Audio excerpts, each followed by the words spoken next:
Ang latest, ang hottest sa showbiz and entertainment. Heto na sa Ang Pilipinas Ngayon.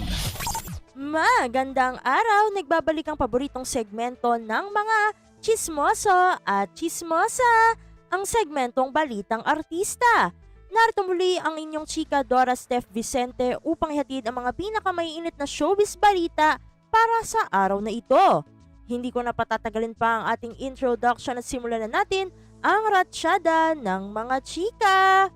Bet na bet ng netizens at televiewers ang love triangle ni Lena na ginagampanan ni Mercedes Cabral, Rigor na ginagampanan naman ni John Estrada at Marites na ginagampanan ni Cherry Pie Picache sa kapamilya teleserye na FPJ's Batang Quiapo.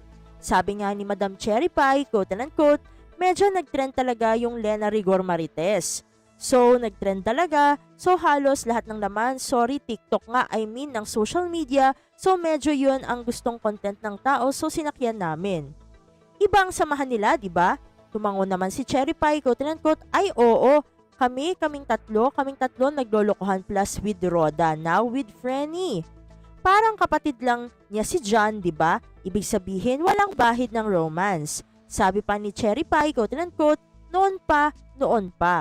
Actually, maganda nga rin yung nangyari sa amin ni John kasi nagkaroon kami ng misunderstanding before. Hindi na nag-elaborate pa si Cherry Pie sa usaping ito bagkus siniguro niyang okay na sila ng aktor.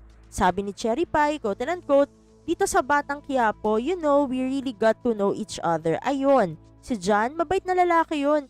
Pilyo lang. Samantala, ano naman ang nagpapahappy dito kay Cherry Pie Picache nowadays? Sabi ni Cherry Pie, work. Ayan, work. Pero work lang ba? Sabi naman ng premyadong actress, quote and unquote, saka anak ko, halaman, pagluluto, ganon, TikTok. I only joined it a month pa lang. Sobrang nagulat ako sa engagement, naka 3.2k likes na tapos 200k plus agad ang subscribers. Ang nagturo sa kanyang mag-TikTok ay si Yuki Takahashi na 1 taon ng buntis bilang Camille sa FPJ's Batang Quiapo. Ang tanong, bakit ang tagal ng kabuwanan ni Camille? Sabi ni Cherry Pie, quote and unquote, yun ang gusto kong i-explain kasi diba sa viewers ang timeline 1 year. Pero sa istorya namin ang timeline 45 days, parang ganun. At sa pagtatapos ng ating segmento, magdadalawang taon pa lamang na annulled ang marriage ni Harleen Bautista at Romnick Sarmenta. Sabi ni Harleen, quote and unquote, nauna kasi yung church annulment and then yung civil. Kaya naman ang tanong ay kung napag-uusapan na ba nila ng kasintahan niya na si Federico Moreno ang tungkol sa kasal. Sagot ni Harleen ay quote and unquote, oo, pinag-uusapan lang, masarap naman pag-usapan. Actually, pinag-uusapan na tapos kung ano yung mga plano, exciting naman, syempre malalaman nyo. Ano nga ba ang dream wedding ni Harleen?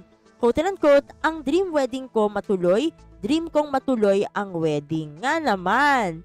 Naku, konti lang ang oras natin para sa ating segmentong Balitang Artista. Maraming salamat mga kachismis para sa inyong pakikinig sa ating segmento. Ako muli ang inyong chika Dora Steph Vicente para sa Radyo Pilipinas World Service. Ang latest, ang hottest sa showbiz and entertainment. Heto na sa Ang Pilipinas Ngayon.